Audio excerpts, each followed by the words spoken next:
Vincent Van Gogh, people told him, you can't be a great painter, you only have one ear. You know what he said?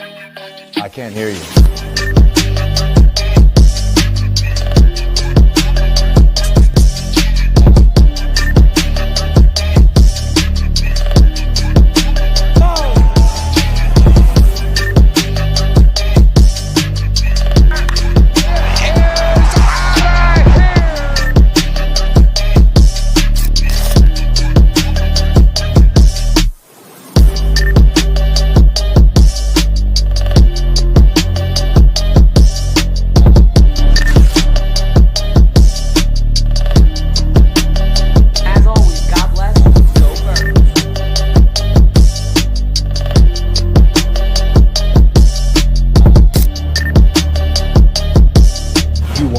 Listening to Sippin' Sports, a Phillies sports talk morning show with Chris, KJ, and Dalt. Proudly powered by 302 Birds. Let's take it to the show. Good morning, everybody. Welcome to another episode, of course, of Sippin' Sports Podcast. First off, want to apologize for not being here last Saturday. KJ, McCoy, and I were actually recording some Christmas songs for you guys. So stay tuned for that. I know KJ's got some stuff up his sleeve for you guys. It's pretty funny. He did a great job singing and writing his own song. So stay tuned for that.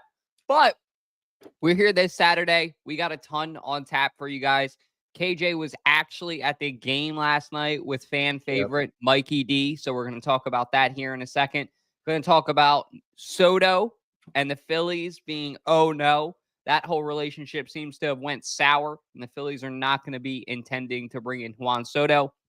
Going to be talking about the Eagles-Panthers game tomorrow, giving our preview. And last but not least, we'll wrap up the show with Saquon Barkley's record and him looking to beat out Eric Dickerson. But KJ, I mean, we'll go ahead and start off the show with some of our Phillies stuff and then get into the Sixers after. But Chris said it from a real source from Reading. Soto was never an option. Middleton doesn't want to spend over $500 million for a guy who can't play defense. How do you feel about all this? Well, I was trying to tell you that we were never in the contention. I was trying to say, we were never in the contention. Out of all the 5 teams that were going after him, it's the Yankees, it's the Blue Jays, it's the Mets, it's the Red Sox, and I believe the one other team was the who was it? Oh, Dodgers, the Dodgers. So those 5 teams were in contention. I think it's either going to be either the Red Sox, Mets, or Yankees. I think those 3 are the ones. I don't think the Blue Jays have a chance. I don't think the Dodgers. If the Dodgers get them, dude, then this whole league is rigged because they just got Blake Snell, the pitcher. So they pulled a rabbit out of their hat out of nowhere because that guy was with a contract with the San Francisco Giants. So I don't know how he did it. But, I mean, I think the Phillies are going to try and go after a cheaper kind of player. And I think a lot of the former teammates of Soto, which are Trey Turner and Harper, would love to have him here, but it's just not going to happen.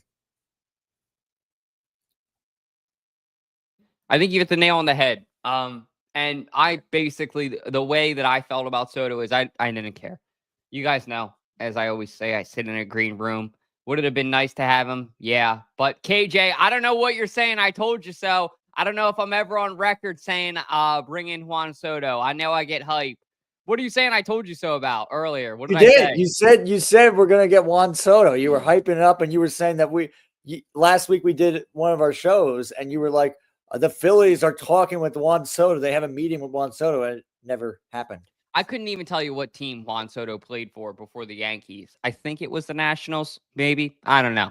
That's how much I care about baseball. Care about the Phillies. Now that this guy is out on the Phillies rumors, it was one day you guys were telling me that he's in. One day you guys were telling me that he's out. Chris is telling me one thing. You're telling me one thing. Shardy's telling me one thing. He's out. Park's telling me one thing. Jack's telling me one thing. I'm just a chill guy. I'm just an Eagles fan that just listens to what people say. So I don't know what to believe. But now I know that I can't listen to anything else because it doesn't matter to us anymore. Like KJ said, he's probably going to New York. He's probably not going to be a Philly. So at this point, Phillies No, he's fans, not going to be in Philly. He will not be in Philly. let it go out. Let it go out your head, At this point, don't care. Sucks because it could have been a great acquisition for the Phillies, I think, to make that last piece, that last push. But it sounds like the Phillies organization and their general manager is kind of letting their ego get the best of them here and won't make the push. And I think also Soto's manager. I think it's actually a good move for Soto, too. I think that Soto actually has a really good push if he goes on the Phillies to go for a championship. As much as the Yankees or the Mets, maybe not the Yankees. Mets, definitely. But I'm inclined to say that as a Phillies fan. Sorry, a fake Phillies fan, as KJ would say. There you go, KJ. I'll own it. But you and Mikey D, go ahead and let him slide in the camera here. Fan, I told you we're never getting him. Here, come over here. All right, well, we don't need to talk about Soto. We'll keep the show on track. But Mikey, you are a newly acclaimed Orlando Magic fan. Yes. And you guys were at the game last night. How was it? It was good for my first NBA game.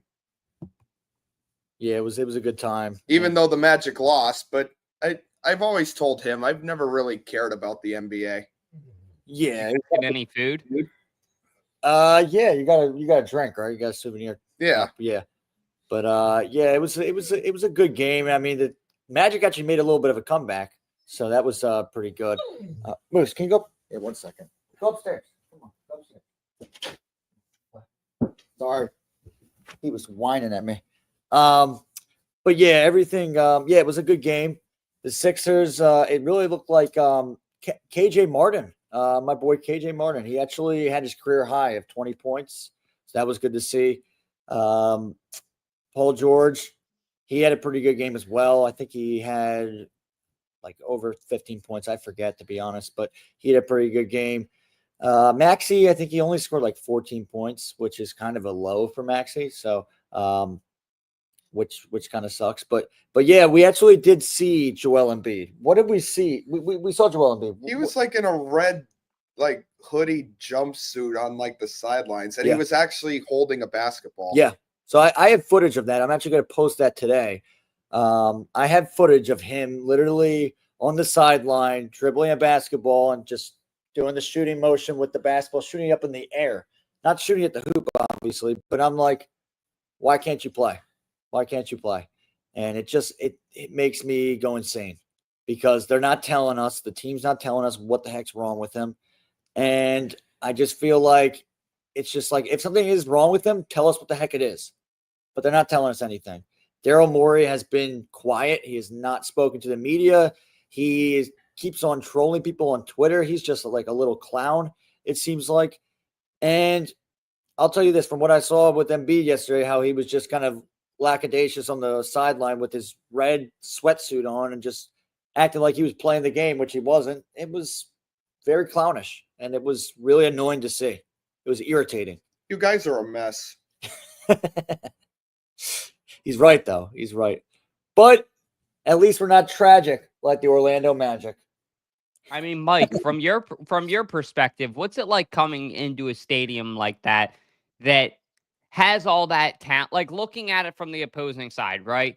I'm not an NBA guy either, but I understand this. Talented team, high payroll, not yielding a lot of wins. So that's not a good return on investment for what the money that they're spending. I mean, will you come in there and see all those talented players and then see that record that they have? What does that make you think? It makes me more shocked than anything. Like, you think a team like that with all that talent. See, the NBA, one thing I know about the NBA is that they're all about the big three. Like, the Golden State Warriors started it. And Philly, the Miami Heat did. The Miami Heat, too. Heat did, Sorry. Yeah, the Miami Heat started. What am I saying? Yeah. Yeah, so the Miami Heat started, and then they continued with the Golden State Warriors, and then a bunch of other teams like the Houston Rockets, they got their own big three, the Boston Celtics, and so on.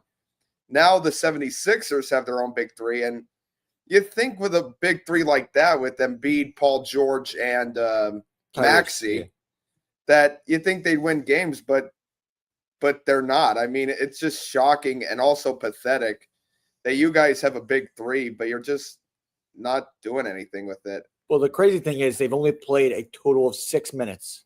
All the whole trio of Embiid, Maxey, and George, they've only played 6 minutes, and this is this season. And I will throw this out there right now.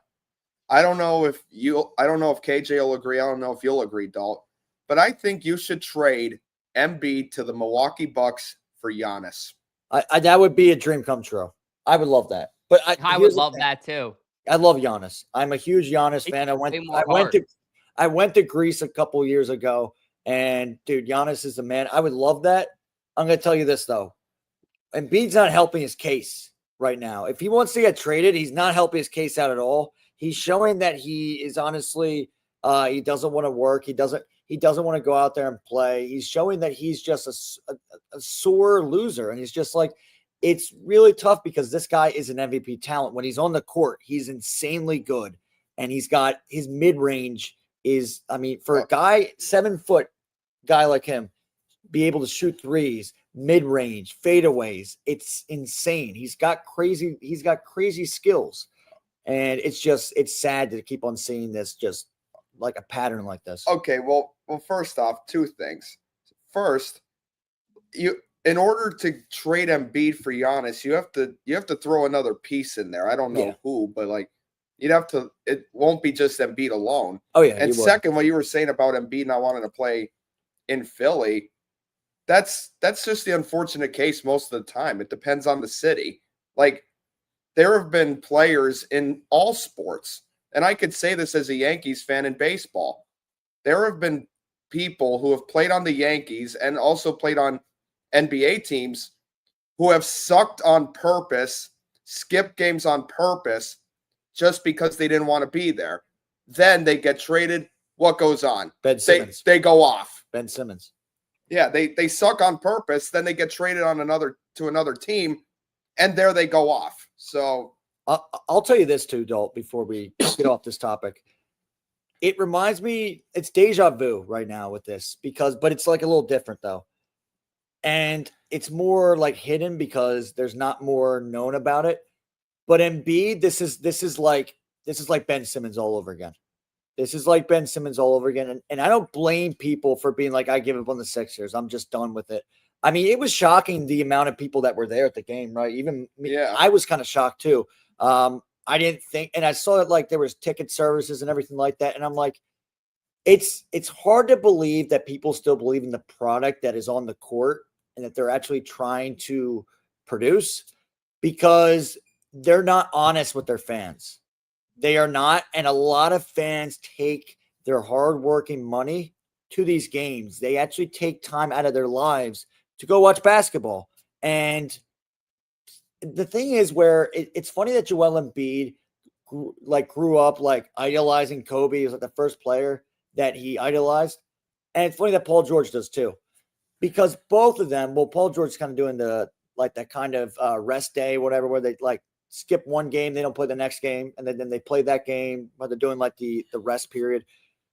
Kobe would never do that. And he said that like he even tried to like play through injuries. So like, I feel like a lot of these players nowadays don't have that killer instinct that like Kobe had, where like, you know what though? Like, I understand the fans. Like, I think Kobe actually understood the fans because he was one when he was little. He was out in the he was out like up in like the nosebleeds watching his favorite players, watching Magic Johnson or whoever. And I think he just understood like the fans who want to come out and see those players. So that's what I think. And it was pathetic seeing Embiid just on the sideline and just getting no explanation from the organization. We've just got nothing, which is just frustrating as a fan.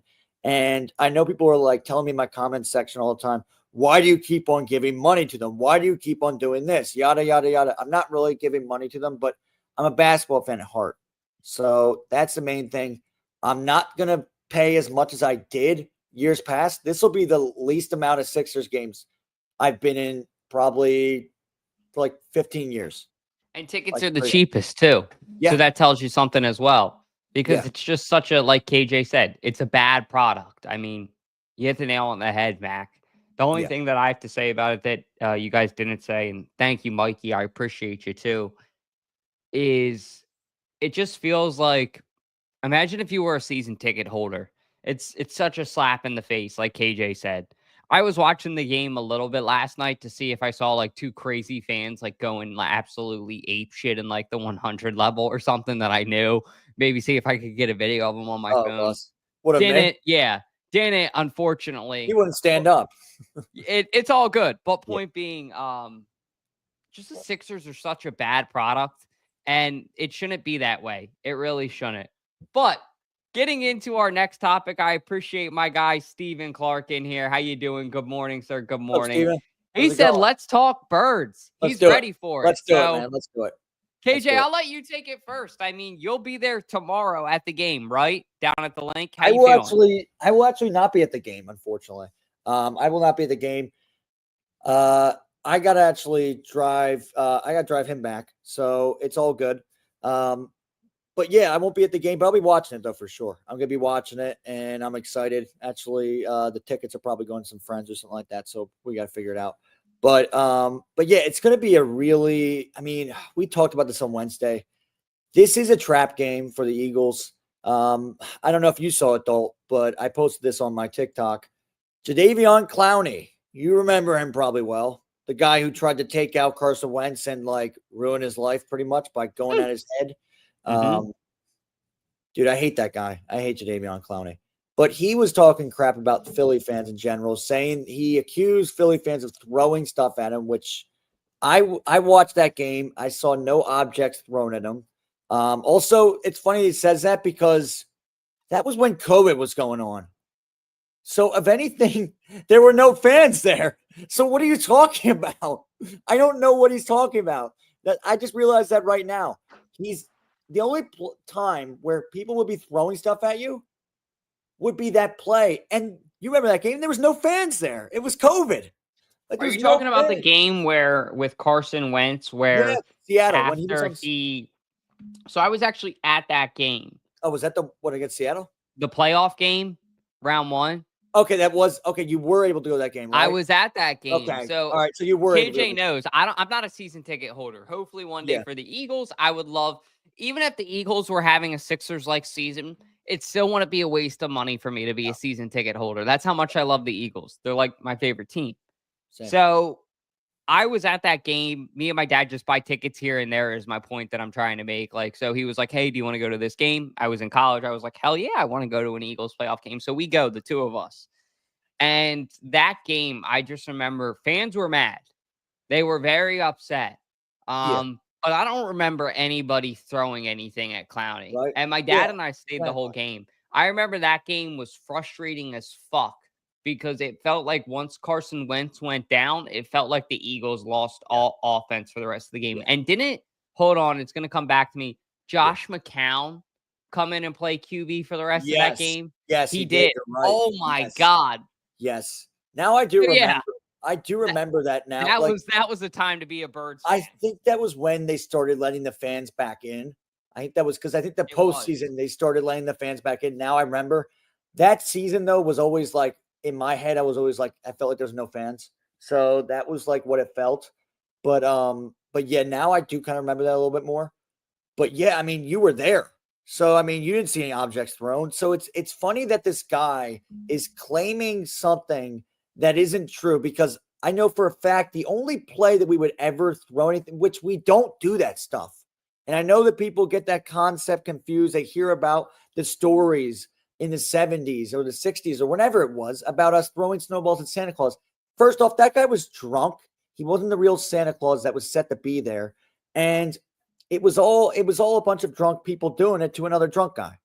And it was just like that's how it was. So that's what we've heard from our good friend PSG. I've heard that also from my grandfather who he told me that years and years ago. But yeah, it's just like it's crazy that people have this concept and it is what it is. But let's get back to talking about the game for sure. And that's my fault for backtracking. But I think the Eagles do have a great chance to win this game for sure. They really do. Moose, can you stop the?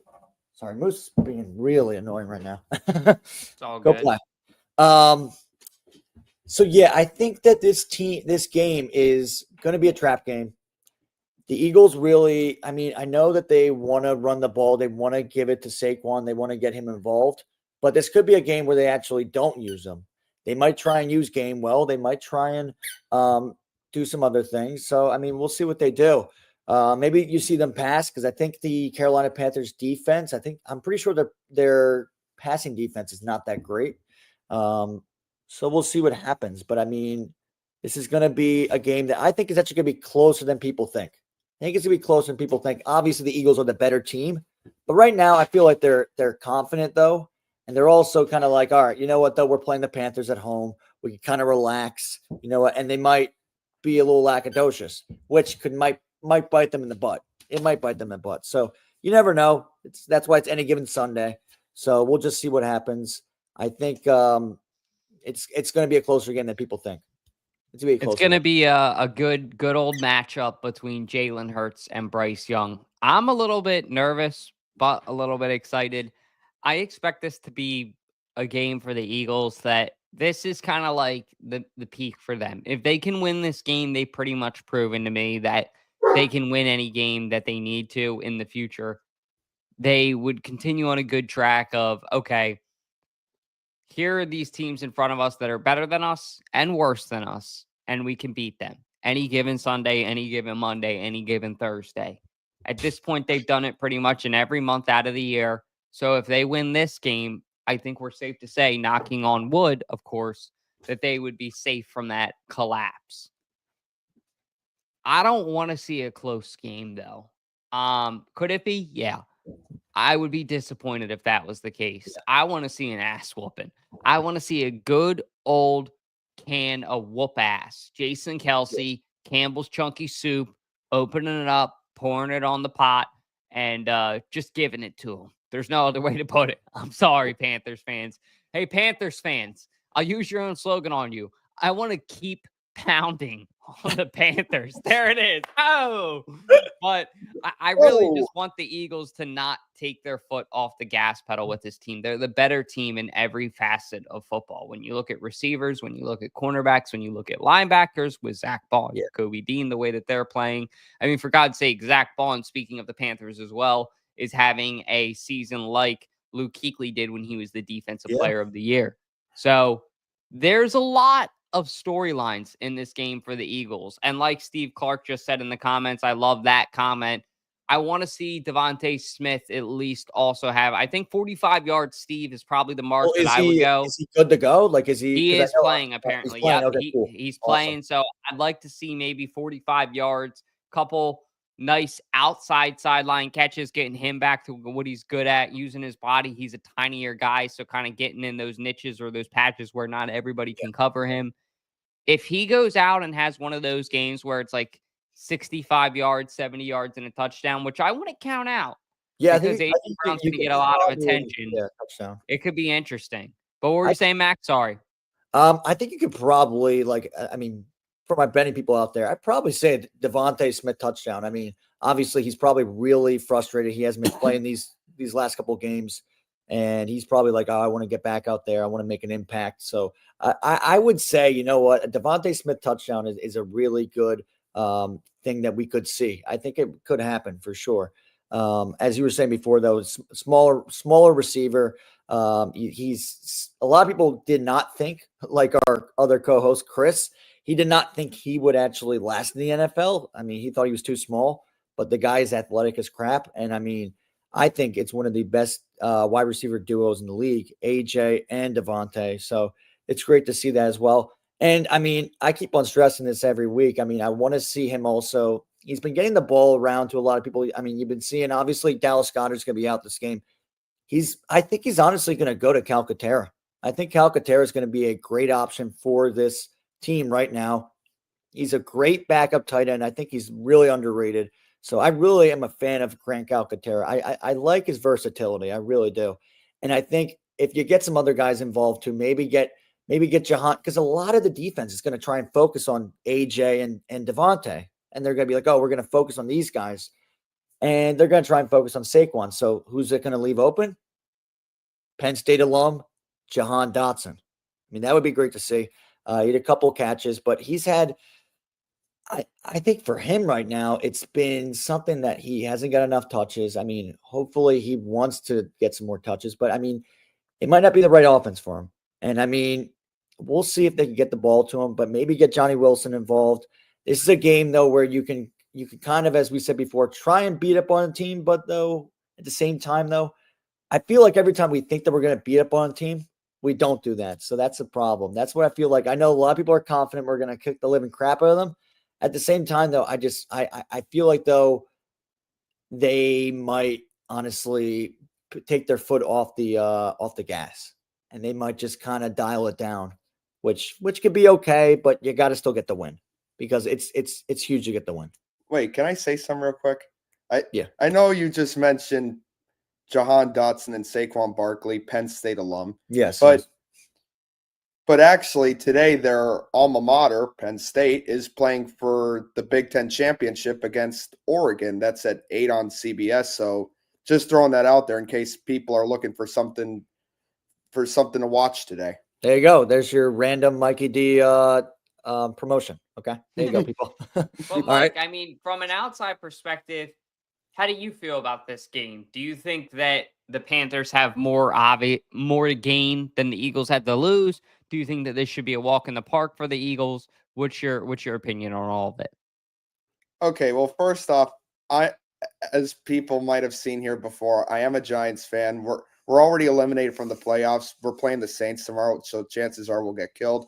But from an outsider perspective, the Panthers, At least he's honest. the Panthers play people tough. They gave the Chiefs a run for their money, took them into overtime. The Bucks, same thing. Tough team, took them into overtime. So I know a lot of Eagles fans will say, like, oh, this is our game to win. Like, we should, as you said, Dal, put a can of whoop ass on them. I mean, but it's these kind of games, though, that like you think they're gonna whoop ass, but they actually don't. Like, again, the Kansas City Chiefs, 2-time defending Super Bowl champions, they thought the same thing, and look at what the Panthers did. Yeah, they took them into overtime. So I wouldn't underestimate the Carolina Panthers, really. I mean, yeah, the Panthers might suck, but they could at least put up a fight when they want to. Yeah, and I'll also say this too, that it seems like Bryce Young, obviously being benched early in the season, being replaced by Andy Dalton, then getting another chance to get back in the game, it seems like it kind of woke him up as well. So obviously, as Mike was just saying, I mean, they put up a fight against the Kansas City Chiefs, which no one saw. They put up a fight against the Buccaneers, which no one saw. So even though this team is pretty much eliminated, they still feel like they have some kind of edge to them. And that's where I feel like, you know what, you better not you better not take that for granted. That's the thing. You can't take it lightly, I think, with this team. So I'm not saying they're a really good team, but I'm just saying Bryce Young, though, hey, he was born at Lankenau Hospital, like right near me, from Philly. His ex-girlfriend was stolen by our boy Tyrese Maxey. So, I mean, that must be something that itches him really bad. So, hopefully Tyrese Maxey and his girlfriend aren't at the game, because he might try and go freaking insane on us if that happens. I'm just telling you, he might go off on us and have some vengeance. But it's gonna be, as I said before, I do think this is gonna be a surprise of a game. I mean, when people see the score, even though I do feel like the Eagles are gonna win, people are going to be shocked. They're going to be like, oh my God, again, the Panthers are actually being competitive. So we'll see what happens. We got a really crazy, not crazy, but a really good comment. He's right. I've seen those games with Carolina game, the Chiefs to run for the money. They wanted overtime. I saw him get a box of hard time. You cannot underestimate any team in the NFL nowadays. And you want to have to play all 4 quarters, and your offensive line going to have to step up, and your defensive line is going to have to step up even more to beat them. They are not a bad team. Trust me. I think if they have better coach and they go even further. Dave Canales is still young, though. Yeah, he still is young. I think still that guy's young. That's that guy from they got him from the Bucks. Yeah, he's a young guy. So I think obviously, I mean, he's trying to trying to put a stepping stone. I mean, he's young. It's like a Dan Campbell here, Yeah, like with the Lions. Give him time. Yeah, of course. Well, that's our Panthers preview. Stay tuned for that. And now, last but not least, talking about Saquon Barkley's record. And on WIP this week, and thank you, Mikey D, for repping. We appreciate you. Yep. But on WIP this week, they're talking about, will the Eagles either rest or play Saquon Barkley? Is Nick Sirianni a player's coach, is what a lot of them are saying? Will he let Saquon Barkley go for this record that has been not hit in 40 years? 40 years, guys. It's been a long time since we've seen a player this revolutionary. And Saquon Barkley is literally changing what it means to be a modern-day running back. However, if it means that there's a higher chance of him getting injured or not being as fresh for the playoffs, are you guys against it? Are you guys not for it? And do you think when all is said and done, Saquon Barkley will beat the record? We'll let our guests take it first, Mikey D, and then KJ, you can take it after. I mean, how appropriate that you let me start it first, because, I mean, as a Giants fan, this hurts. This is really, really painful. But like I said, he is still a Penn Stater, but where's my little violin for you? So I still love him. My little violin. I'm playing the little violin. Okay, well, shut up. It hurts. And especially if the Eagles don't, if they keep him playing in week 18, would you look at that? Look who they play in week 18. They play the New York Giants. So he might actually break the record against his former team, which that would hurt. Really painful, and I would actually flip shit if I saw that. I mean, I'd be happy for him because, again, Penn Stater and former Giant. But there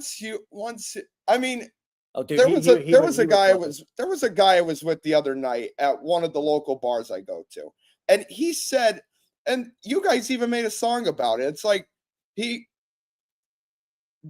Eagles fans are literally thanking the Giants right now. Yep, we made a song. And he's not wrong. He's not wrong because our idiot general manager, Joe Shane, let him walk, pay Daniel Jones, who, by the way, is gone. He's on the Vikings.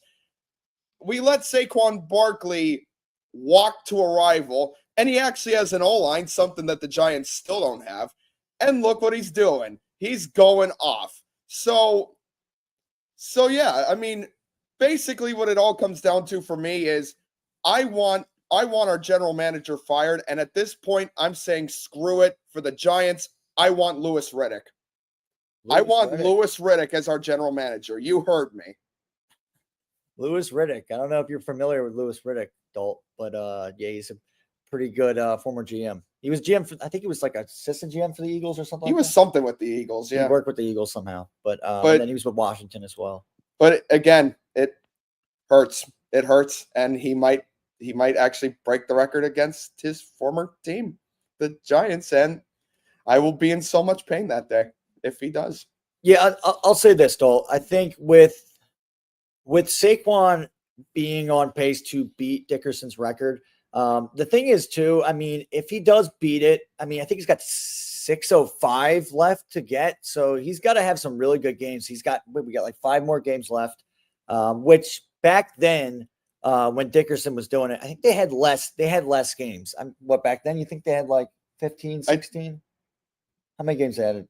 Well, I mean, maybe 14. I think the original team that went winless, the Bucks, it was like 0-14. Okay, then something like so something like that, 14, 15. Anyone else wants to say in the chat?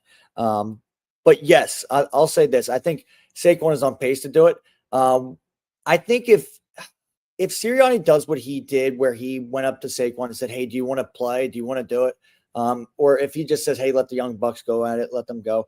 I think, he's that much of a team player that he would honestly be like, you know what, I don't want to beat a record. I don't want to do that. I'd rather just not do it because he's that much of a good teammate. And Mike probably vouch for me for that too. He's a great teammate in general. And he wants to, honestly, I don't think he cares about the records. it's great. I mean, he loves people cheering for him, but I think at the same time, though, he wants to win. He wants the ultimate thing. And I think people, too, are so concerned about him winning the MVP, which is great. And I would love for him to win the MVP, though. But we've also, think about this, with Philadelphia sports athletes winning MVPs, what have they equal to, though? Bryce Harper, when he won MVP, did we win a World Series? No, we didn't even make the postseason that year. You get some joy out of it? I'm sorry. Yeah, okay. And then Joel Embiid, when he won the MVP, did we get out of the second round? No. So that's the thing, though. I feel like people are like, oh, they're so concerned about him winning these certain accolades. It's like, dude, like his main goal, and it seems like what really kind of separates him from a lot of these other athletes, though, he wants to win a championship. And he's very humble, and he's not selfish. That's a great thing. And I know Giants fans, not you specifically, but we'll say he's selfish. But I think he's a total opposite of being selfish. I really do. It wasn't even him, though. Like I said, it was our idiotic front office. You hear that? Yeah, Mike is a smart Giants fan. He's a He smart understands. He understands how business went sour there. Yeah. And it was on TV too. Like it was on HBO. It was on Hard Knocks. What they actually showed behind the scenes, which Saquon was shocked that they even showed it. But they showed how they honestly, the whole situation, the whole relationship with Saquon and the Giants just derailed. It derailed, and they showed it. And you still have Giants fans cursing him out, burning his jersey, doing all this stuff. We saw it at firsthand. We saw it. And I think the appropriate saying for this, it's what a lot of people in our generation would say now. They were literally caught in 4K. Yeah, no, they were. They were. But I think honestly, Dickerson was an amazing player, and I think Saquon respects his record. So I think if Saquon does, if he is asked by Nick Sirianni, hey, you want to run? Hey, you want to play? I think he'll say yes. But at the same time, though, there could be a chance of him being like, you know what, though, let the guys go. I don't really care about the accolade. I just want to win. I just want to win. And if he knows that, like, he's had some history of injuries, like you said before, he could be like, you know what, though, I don't want to risk it.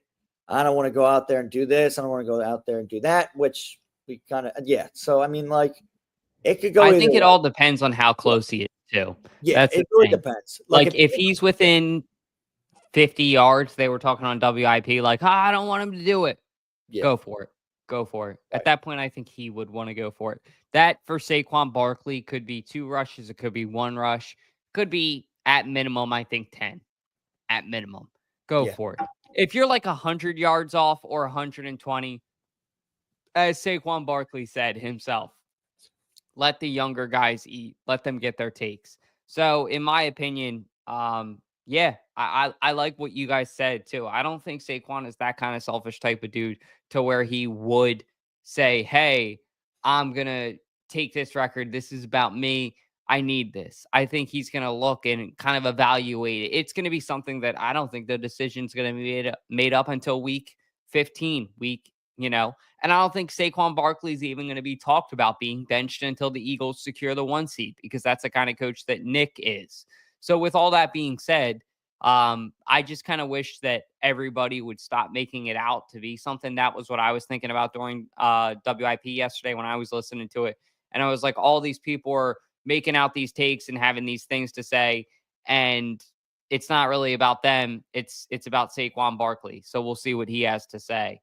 But beating Dickerson's record, he's definitely on pace. I want to actually give it to our guest here before we wrap up. He's here just in time to give one take before we wrap up the show.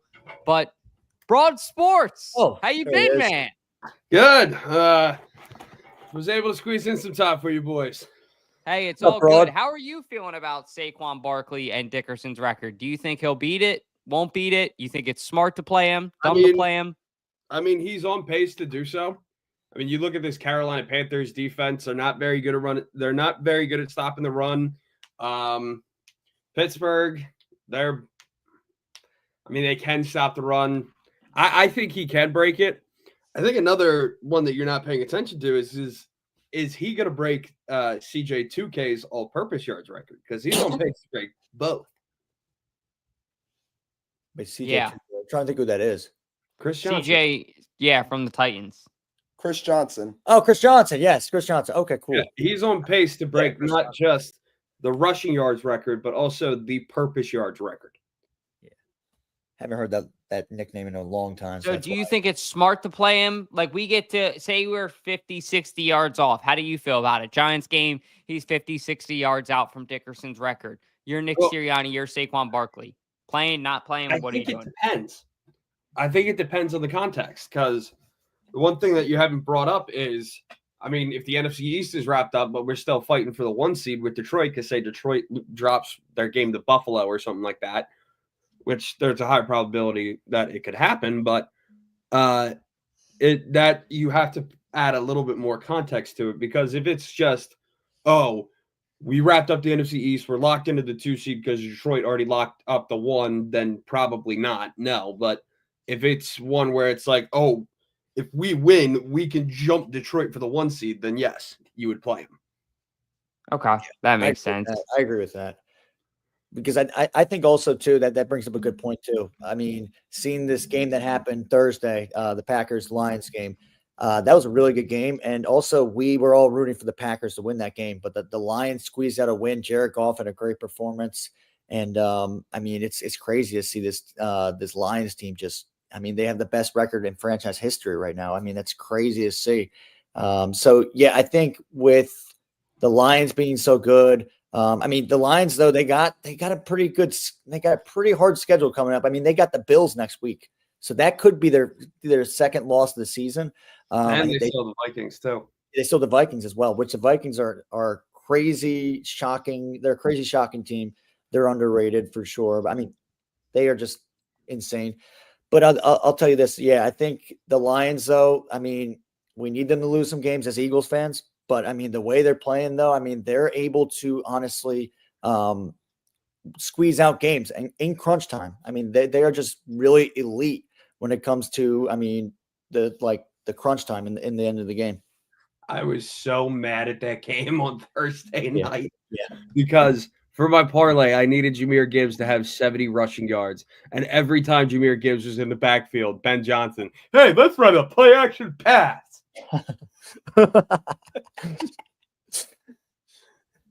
Yeah, there were a lot of questionable decisions in that game. It ruined my parlay. I took the freaking Packers to be winners of 1.5, and they played well. Money line. Jacobs 60 yards, Josh Jacobs touchdown.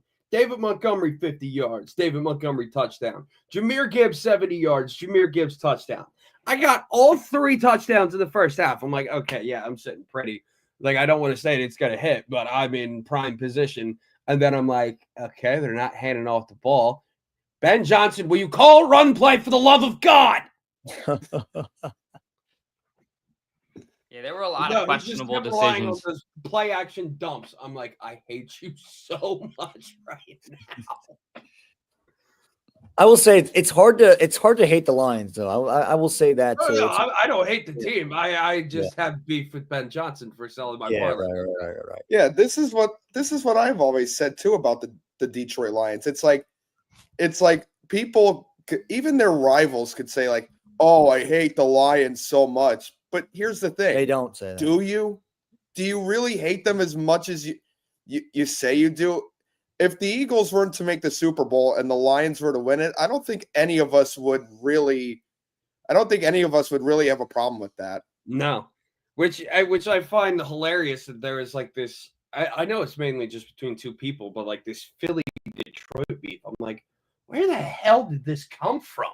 Yeah, I think I know what you're talking about too. From '94. Yeah, it's from Bubba and Meach. Like they were just beefing with each other about Detroit and Philly with the Lions and the Eagles. I'm like, the hell? Like if this was the Bears or the Vikings, I could see it, but the Lions, what? Yeah, the Lions weren't really relevant for a long time to even give us a problem. Yeah, and when they were good back in the ancient age when Jesus was alive, we were like basically non-existent as a franchise and morphed with the fucking Pittsburgh Steelers. We didn't even know what we wanted to be yet. So yeah, no beef with Lions fans. I definitely agree with that. The way that you phrased that was wrong because we merged together. I'm kidding. Don't worry. Yeah. I'm only ball busting, but that's actually all we got for today. I know it's around 11 o'clock. I actually got to run out and go feed these dogs. But I want to thank Mikey D for joining with us today, hanging out. I want to give a quick happy birthday to KJ McCoy. Happy birthday, my man. We love you. We appreciate you. Happy birthday. Thank you for what you do. And I want to thank our other guest, Broad. If you want to come on next week and join us longer for the show, let me know Saturday morning. Broad. Yeah, I'll let you know. Cool. We'll get you on here longer. We can talk more sports, but that's all we got for you guys. If you don't, give Mikey D a follow on TikTok. Give Broad Sports a follow on TikTok. And hopefully there he is. It'll be a good win tomorrow for our Eagles if we're all lucky. Hopefully. But have a good weekend, guys. Go, Broad.